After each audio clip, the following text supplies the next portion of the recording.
Chapter 27. Athen. Reuben helplessly watched the scene unfold. He was trapped. The anarchic Sibyllin surrounded him. The deadly effluence of the toxics enforced them to march separately, and as Sib and Gus were swarmed, the rear wave of Sibyllin had wrapped itself around Reuben. They did nothing. They seemed confused. Reuben spoke to the largest Sibyllin, who appeared to lead this creature arm of the toxic movement. "Welcome, Sibyllin of unknown generation," he said. "Do not use the terms of the old world," the Sibyllin replied. "My new name is Athen, the name of his ex-third-in-command, the first convert for Gus," thought Reuben. His smile was sad as he thought of that day at the beach. "We await our instructions from Demet," continued Athen II. "Do not move." Reuben was pleased to hear the old world speech. He wondered how Athen could understand Demet's vile talk. "He uses the old language if necessary for our cause," replied Athen. "Why have you betrayed our beautiful world?" asked Reuben. He felt hope for the Sibyllin. Their betrayal was not steeped in centuries of bitterness. "What a ridiculous question," spat Athen. "We've been restless for years. Sib the disloyal knew of our unease long ago.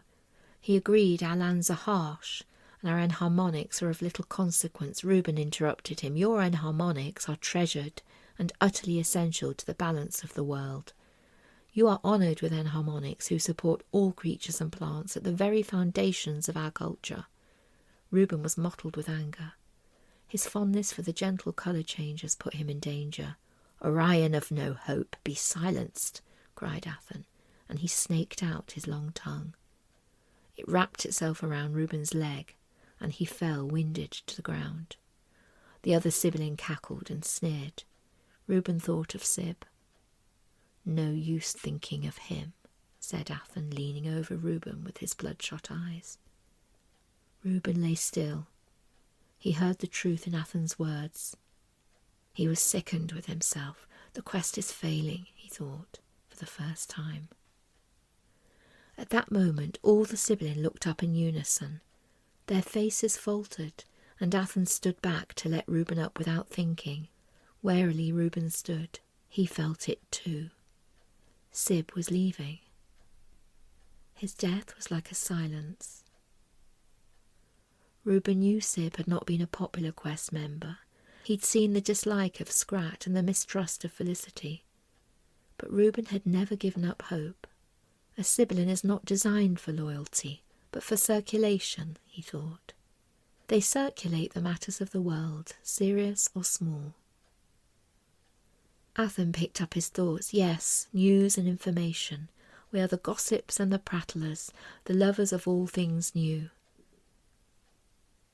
And then he paused. The other Sibyllin looked at him. Something was wrong. "Sib the traitor was my brother," he said, and turned away. He looked at his followers, and he looked up at the sky trail of Sib for the last time. He half lowered his eyelids, deep in thought. Reuben recognised the expression from Sib. They heard Demet issue his order to destroy Gus. Athen threw out his tongue, and it cracked like a whip. "Reuben 4000th, he said in a very different voice. "Will you present our case to the ancient Oceanids if we leave?" Reuben could not believe what he was hearing. His heart soared, and he looked to Sib's trail. He knew that with this last act of dying, Sib had saved the quest company today. Without the sibling wing behind them, the toxics were back to their original evil but containable form. The old world's harmony would reshift, and the crisis was swinging in their favour again. Well, not exactly, thought Reuben as he looked at the filthy creatures chanting their curses. He noticed Gus near the edge. He saw him break out from the horde, carrying poor Sib's body. "Thank you, my friend," he said to the last vanishing traces of the sky trail.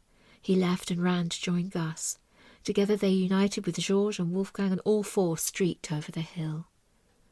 Wolfgang took Sib as they ran.